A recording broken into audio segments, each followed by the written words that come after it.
All right. Good morning, everyone. And thank you, World Laparoscopy Hospital, for this podium opportunity. And we welcome you, friends, from, I believe, you are from all over the place. And there are people from India, people from Malaysia, and other parts of the world. So welcome here. Just a little background.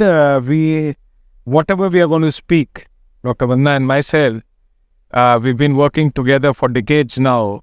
So there's going to be a lot of overlap in what you hear from us because the thought process is going to be the same. Why we are talking about RYGB? Because we strongly feel this is the oldest and the gold standard procedure even today as far as bariatric surgery is concerned. 3 common procedures worldwide, and you've heard about sleeve, you've heard about MGB, and today it's RYGB. RYGB is nothing but almost 60 years old now. So it is the most established procedure as far as bariatric surgery is concerned. So we have 6 lectures today, and this is the first topic that we thought we should talk about is the history and evolution of Roux-en-Y gastric bypass, how it started, why it started, and what is the principle behind this procedure. So in the next 20 to 25 minutes, this is what I would be speaking on. So dating back, talking about history of bariatric surgery, this is how weight loss surgery actually started. You may have seen this slide.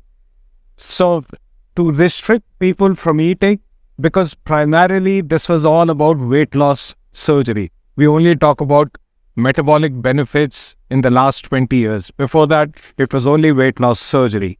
So what was done is to wire the mouth of these patients who were morbidly obese. And this dates back, this is a slide from 1977, but weight loss surgery dates back to about 1957. So this was a procedure. Of course, it's obsolete, not done anymore. There were issues with it. There were weight regain, of course, happened because patients started to consume high-calorie liquids, difficulty in maintaining oral hygiene, there were dental infections, there was emesis, there was aspiration. So, of course, this slide is only for the sake of history. 1954, the intestinal bypass was something that we started talking about. So this was the first article which was published in 1954, and it described dramatic decrease in weight for patients who had undergone extensive small bowel resection. So, and these resections were not done for weight loss. It was done in people who developed gangrene or developed clots in their mesenteric vessels. So they were resected. And this was found that patients lost significant weight the moment a good portion of small intestine was resected. So this led on to one of the pioneers in bariatric surgery, that was Professor Payne. And he talked about 10 morbidly obese patients in whom he did a jejunoileal anastomosis. It was a big bypassed the entire small gut. All these patients suffered severe diarrhea, metabolic sequelae, fluid and electrolyte problems, but lost significant weight. So, of course, what this teaches us, if you do a big bypass, you will have fantastic weight loss, but it comes with a sequelae of metabolic problems. Each of these 10 patients had a surgical reversal. So, the number 2 thing that we've learned, the moment these patients were reversed, all 10 patients rapidly gained weight and came back to their normal size. So when you do a big bypass, you have good weight loss. And if you reverse them, they come back to the same size. So what does it teach us? That you need something permanent and you do not need something very big for them to have metabolic sequelae. 1969, the same jejunoileal bypass was then changed to a jejunoileal bypass, that is jejunoileostomy. Most of the proximal small gut was bypassed, that was 90% of the small gut. Extremely good weight loss, but the same complications. So even this bypass was a huge bypass and then went into history that this is something which cannot be tolerated by humans, though will give good amount of weight loss. So why are we talking about 1950s and 60s, not before that?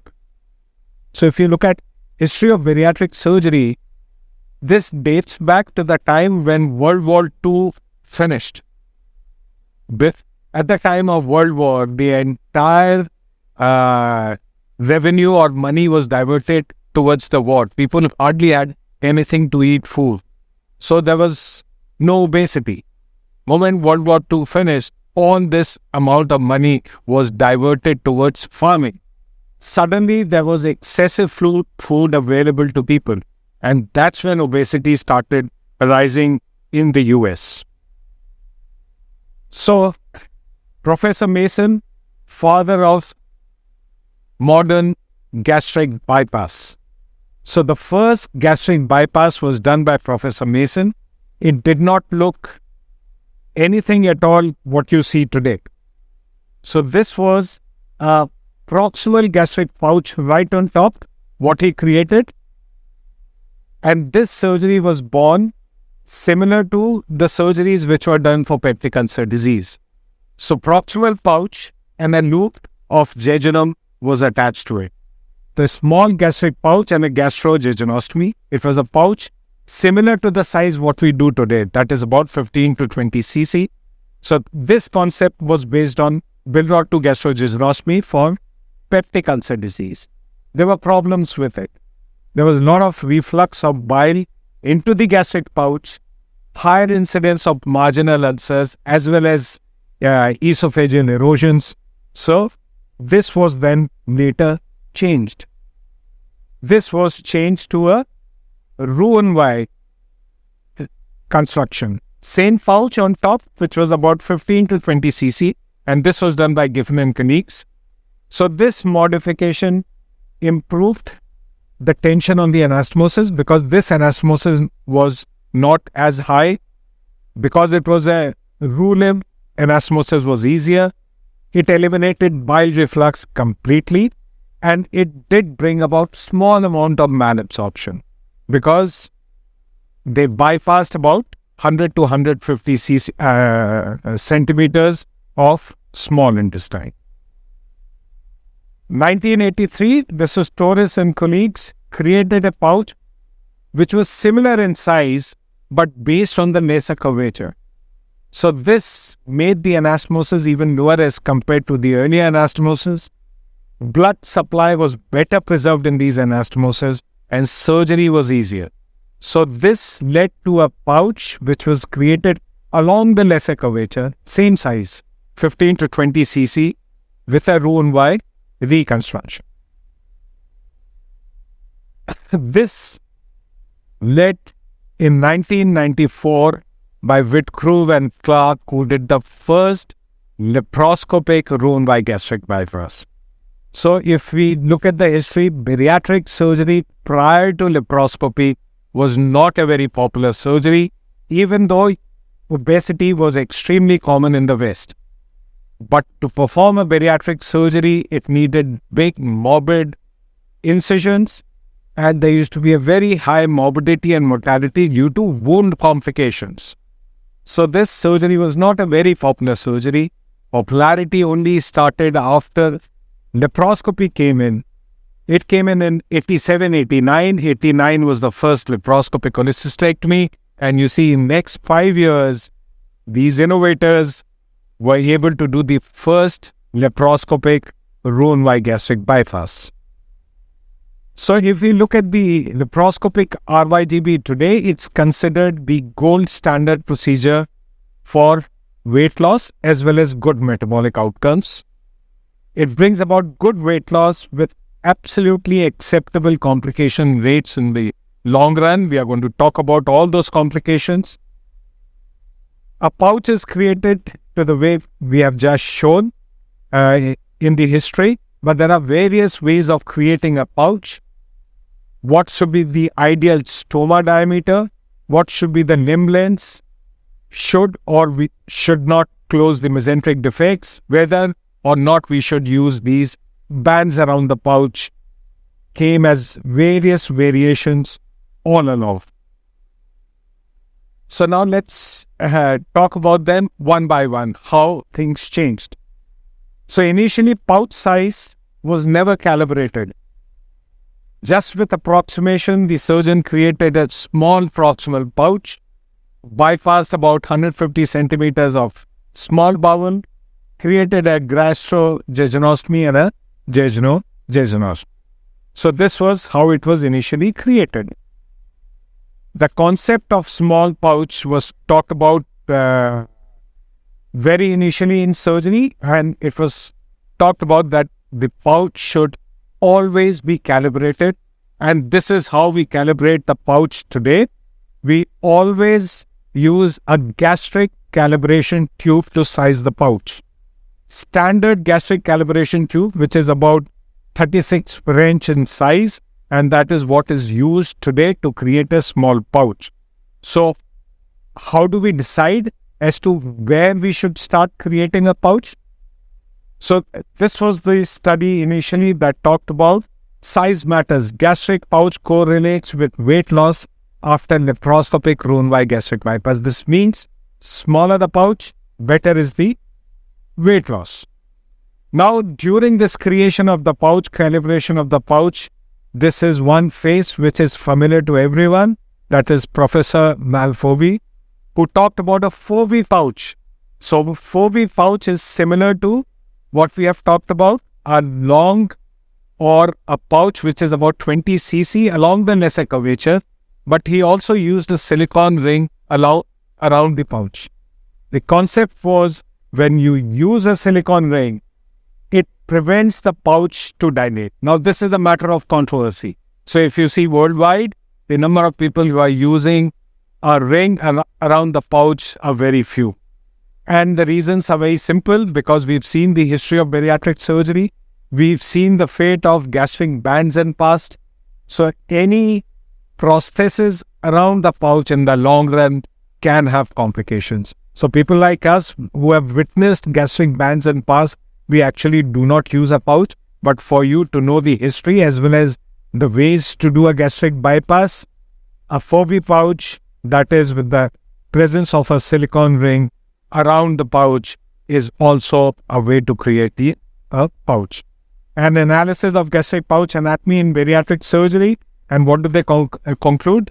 Long, narrow pouch should have less tendency to enlarge and should delay the transit time for the food, which according to Laplace law will, of course, because there will be prolonged satiety, will bring about better weight loss. So this is the reason you see long pouches along the lesser curvature and not wide transverse pouch right on top, which is the way to create a pouch these days. So according to Capella, what should be an ideal pouch? An ideal pouch is the one which does not have an internal diameter of more than 1 centimeters. This is what you do when you use a 36 French bougie. Should be made along the lesser curvature. It should be long tubular pouch and not a transverse pouch. You have to make sure there is no gastric fundus part of the pouch. At times you will see when you start operating these patients that these patients have a very huge redundant fundus of stomach. You have to make sure that that part of the fundus is not part of the gastric pouch. Band use plus minus. Now, Kelvin Higa, he talked about the pouch, and what does he say? Where should you start the first firing? You may not be able to understand it here, but when we show you the videos, you'll be able to understand it better. The first firing, the first transverse firing, when you start creating the pouch, should be about 5 centimeters from the GE junction. So there are surgeons who actually measure 5 centimeters from the GE junction. That's where they create a window behind the stomach and do the first fire to start creating a pouch. He also insists that you must always look at the hiatus. If there is a hiatus hernia, you must repair that hiatus hernia.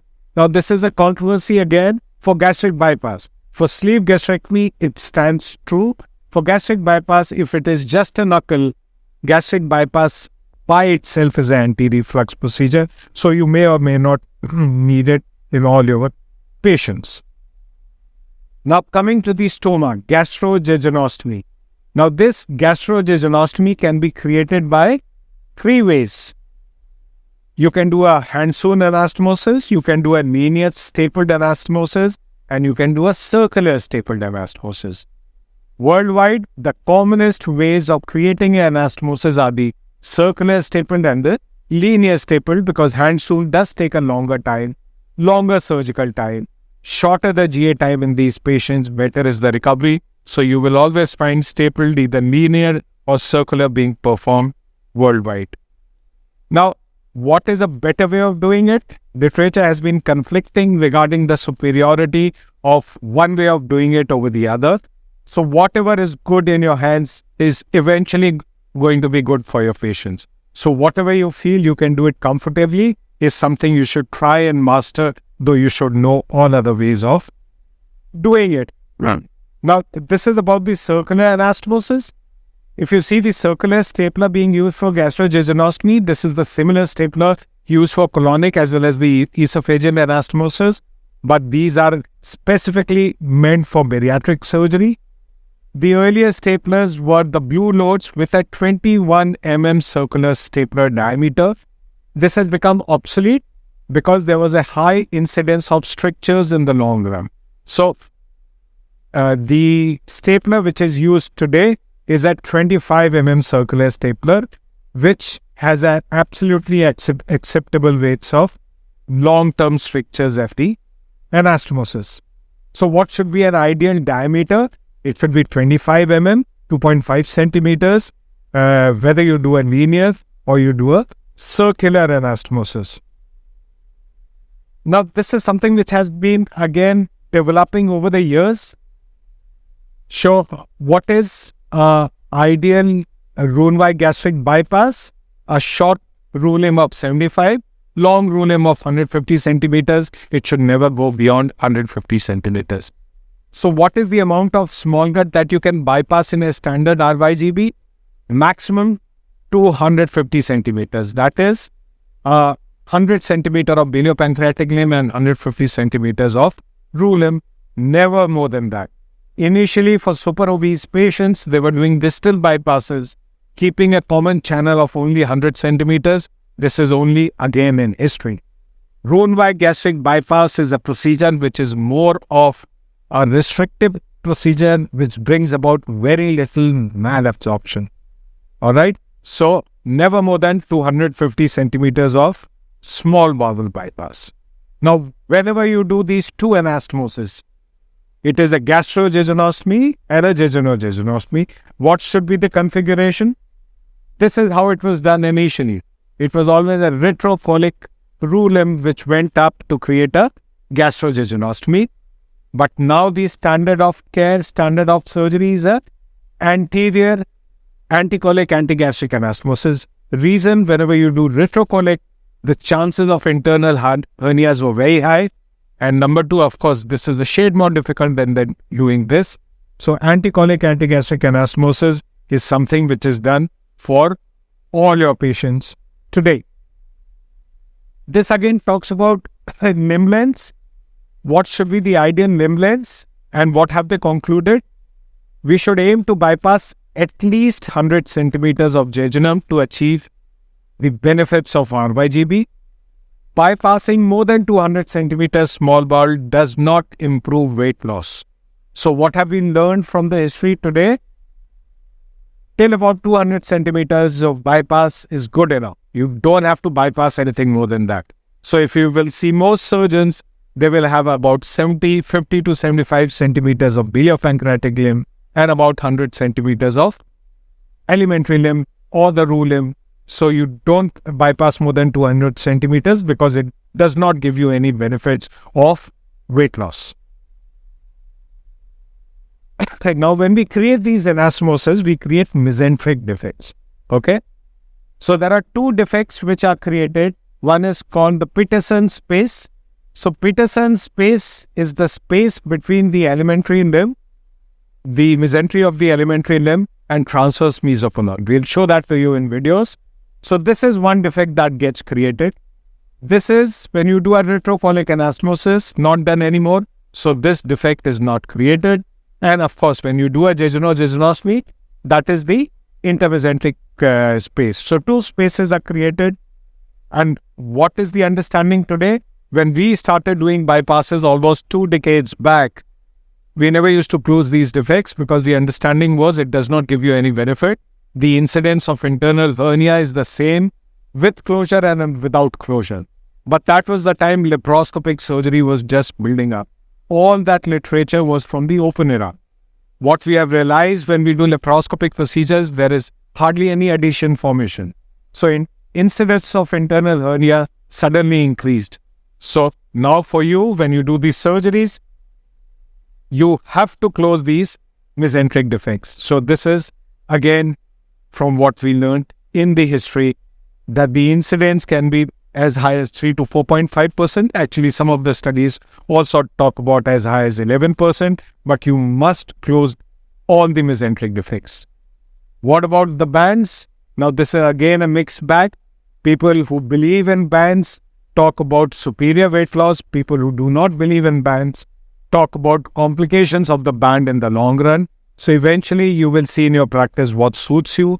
Number 2, it adds significantly to the cost of surgery because each band is expensive without giving adequate benefits of the surgery. So this is something which is left eventually to the surgeon. We do not prefer to use bands in our RYGBs. So what is the next step?